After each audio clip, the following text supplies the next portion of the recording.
Hello fellow drivers, I want to quickly show you how to wire your second gen 1080p Super Night Vision wired backup camera with 7-inch LCD.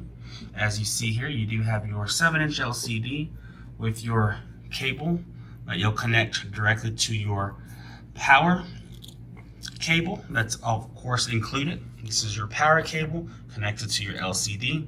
At the end of your power cable, you'll see you'll have two cameras because you are able to use up to two cameras on this system.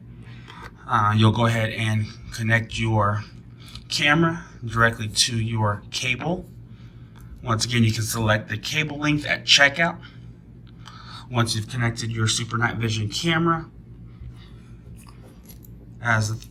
like that, you'll then go ahead and connect your cigarette lighter adapter power source. That's of course included. You'll then just literally connect it to this wire for power. And once again, this wire is coming directly from your power wire that's included.